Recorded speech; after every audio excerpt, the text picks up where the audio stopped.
الكلمات اللي هشاركها معاكي دلوقتي عزيزة جدا، وأنا اخترت أشاركها معاكي لعل تتفتح جواكي مساحة أعمق وأصدق تقدري تشوفي نفسك بيها بشكل حقيقي وصادق.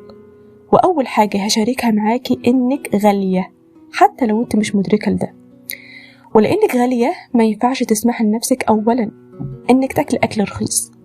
والأكل مش أكل بس اللي عارفينه، في أكل أفكار ومشاعر، وأنا هنا بركز على المشاعر عشان إحنا كائنات بتشكل لنا مشاعرنا وقدرتنا على الإحساس جودة حياتنا. والنقطة اللي حابة أركز عليها إنك غالية، والغالية ما بتسمحش تاكل أكل رخيص، تاكل مشاعر من حد لسد خانة فاضية جواكي.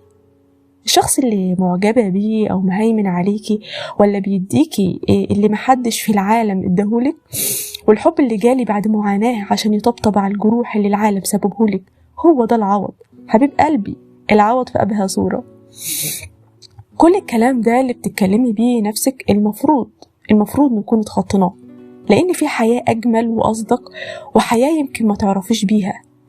ولأنك لسه هنا فأنا بقولك إن الحالة اللي بتحس بيها والمشاعر الفياضة من علاقة تحسبينها العوض بتحكي لك قصة قديمة قوي في حياتك، وعن خانة فاضية جواكي فاكرة بذكائك الحالي المحدود إنه هيتملي مشاعر رخيصة وبواقي فضلات لحد جاي يقدمها لك. أنا أسفة إني بقولك كده، بس هي دي الحقيقة.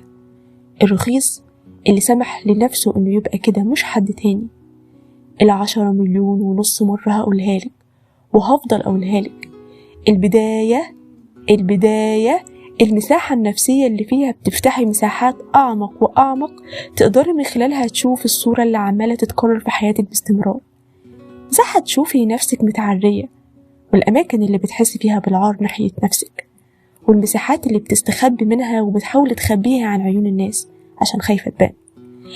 الحالة اللي بكلمك عنها مش سهلة على الإطلاق، وعشان مش سهلة من ناس تسهل الهروب. وحزمني يا ببلاوي، هتفضلي تدوري في حلقة كده مفرغة لحد ما تبتلعك. بصي، انت هتواجهي بمزاجك أو غصب عنك، دي قوانين وتدابير إلهية دقيقة. انت هنا مش هباء يا ست الكل. وعلى فكرة، المساحة دي هي بداية طريق حب الذات الحقيقي. حب الذات مش انك تشتري سكين كير ودلع نفسي بخروجة واعمل باديكير واشتري اللوشن الرهيب اللي هيبين جمالك. ولو على الحقيقة فانت بعيدة قوي قوي عن معنى حب الذات. وانت لو بتعملي ده بحجة انك بتحبي نفسك فانت بتكذبي على نفسك. انك تهتم بجسمك شيء جميل، بس لما يكون ده الاول والاخر السلام عليكم، فهنا يا ست البنات بتحاول تخبي جروحك وتخبي ألمك وتخبي بلاوي جواكي بإظهار جمال مزيف مش باقي، وفي الآخر إنسانة مهلهلة من جوه وانت فهماني كويس. تبان بتلمع من بره ومن جوه خواء قادر يبتلع أي حد قدامها عشان تبنيه، وما خفي كان أعظم. سلام، نتقابل في عادة تانية.